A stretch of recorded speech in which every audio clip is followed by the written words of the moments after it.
for the moments, thank you for the time. Waktu untuk Tuhan di tengah kesibukan, menemukan waktu untuk Tuhan di tengah kesibukan. Ternyata, ya kan? Ternyata menemukan waktu untuk Tuhan aja susah. Padahal dari banyaknya waktu 24 jam. Kita Indonesia siang dan malam itu seimbang. 12 jam siang atau terang gitu kan, 12 jam malam hari. Ternyata masih sukar untuk menemukan waktu-waktu kita yang intim dengan Tuhan. Adakah yang mengalami hal-hal yang sama atau yang kena dengan tema ini? Ada? Kalau ada, berarti tema ini cocok buat saudara-saudara. Menemukan waktu untuk Tuhan di tengah kesibukan. Kesibukan itu memang acap kali membuat kita lupa untuk saat teduh dengan Tuhan, lupa meluangkan waktu untuk Tuhan, lupa untuk komunikasi dengan Tuhan, ya kan? Lupa karena kesibukan kita. Apa iya gitu loh? Apa iya? Kalau beneran lupa karena kesibukan, harusnya kita secara dunia sukses sekali, betul? Ya kan? Saking sibuknya berarti dong.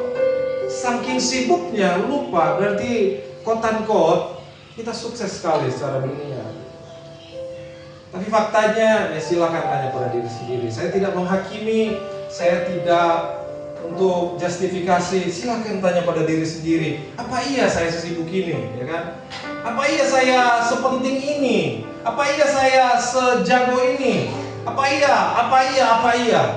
Mari kita tanya pada diri kita sendiri. Mari kita buka kebenaran firman Tuhan dalam Lukas pasal 10 ayat 38 sampai 42. Nah, banyak-banyak. Maria dan Marta. Ayat yang ke-38, ketika Yesus dan murid-muridnya dalam perjalanan, tibalah ia di sebuah kampung. Seorang perempuan yang bernama Marta menerima dia di rumahnya. Ini Marta dan Maria adalah kakak beradik. Mereka mempunyai saudara laki-laki namanya Lazarus yang dibangkitkan oleh Tuhan Yesus karena sudah sempat mati. Mereka ada di Betania.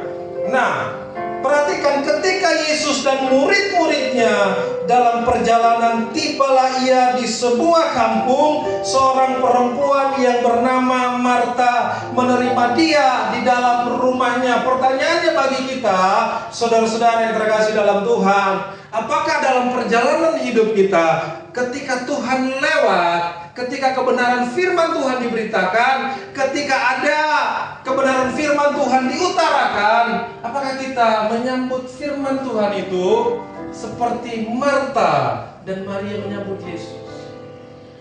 Betul? Yesus hanya lewat. Kalau Maria bukan seorang yang baik, kalau Maria dan Marta bukan seorang yang dekat-dekat dengan Tuhan, yang suka dengan kebenaran firman Tuhan, yang suka akan cerita tentang Yesus, mereka tidak mungkin akan menampung Yesus atau menjamu Yesus di rumahnya. Coba tanya pada diri kita sendiri, apakah kita mengundang Yesus datang ke pekerjaan kita, datang dalam keluarga kita, sekalipun masih anak muda ya, kan punya keluarga toh? Ya kan? Punya keluarga, saudara. Apakah kita mengundang Yesus dalam kuliah kita? Apakah kita mengundang Yesus dalam studi kita? Apakah kita mencontoh apa yang dilakukan Marta dan Maria ini? Seorang perempuan bernama Marta menerima dia di rumahnya.